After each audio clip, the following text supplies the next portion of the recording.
विधान परिषदेमध्ये सभापती पदावर भाजप दावा करणार असल्याचं जवळपास निश्चित झालेलं आहे।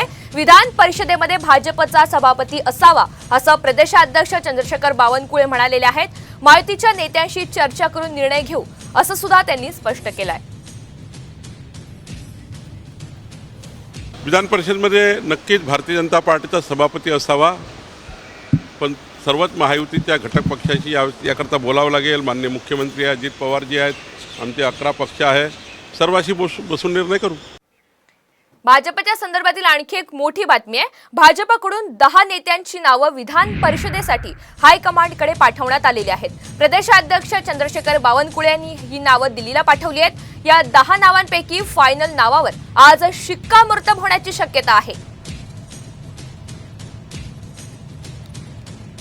भाजपकडून 10 नेत्यांची नावं आता विधान परिषदेसाठी हायकमांडकडे पाठवण्यात आली आणि आजच यावर आता निर्णय होण्याची दाट शक्यता आहे। प्रदेशाध्यक्ष चंद्रशेखर बावनकुळे यांनी ही नावं दिलेली आहेत आणि या 10 नावांपैकी फायनल नावांवर आज शिक्कामोर्तब होण्याची शक्यता वर्तवली जाते। त्यामुळे कुणाच्या नावावर अखेर शिक्कामोर्तब होणार याकडे सगळ्यांचं लक्ष लागलेलं आहे। विधान परिषदेसाठी 10 नावं हायकमांडकडे पाठवण्यात आली आहेत आणि आता कुणाच्या नावावर आता शिक्कामोर्तब होणार हे आजच स्पष्ट होण्याची शक्यता आहे। 5 उमेदवारांची नावं फायनल होण्याची शक्यता वर्तवली जाते आणि जातीचं समीकरण पाळण्याचा भाजपचा प्रयत्न असेल असं सुद्धा एकंदरीतच राजकीय वर्तुळात सध्या बोललं जात आहे। त्यामुळे कुणाला संधी मिळणार आणि कुणाचा हिरमोड होणार हे सुद्धा बघावं लागणार आहे। भाजपकडून 10 नेत्यांची नावं ही विधान परिषदेसाठी हायकमांडकडे पाठवण्यात आली आहेत। प्रदेशाध्यक्ष चंद्रशेखर बावनकुळे यांनी ही नावं दिल्लीला पाठवल्याची माहिती आहे आणि या 10 नावांपैकी फायनल नावांवर आज शिक्कामोर्तब होण्याची शक्यता आहे। तर कुणाला संधी मिळणार आणि कुणाचा हिरमोड होणार हे सुद्धा पाहणं आपल्याला महत्त्वाचं असणार आहे।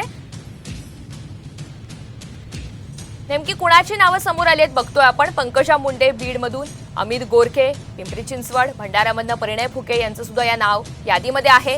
सुधाकर कोहळे, योगेश टिळेकर आणि निलय नाईक यांचं सुद्धा नाव या यादीमध्ये आहे। हर्षवर्धन पाटील, रावसाहेब दानवे, चित्रा वाघ, माधवी नाईक यांच्या नावांचा सुद्धा या यादीमध्ये समावेश आहे। त्यामुळे कुणाच्या नावावर आता शिक्कामोर्तब होणार हे पाहणं महत्त्वाचं असेल।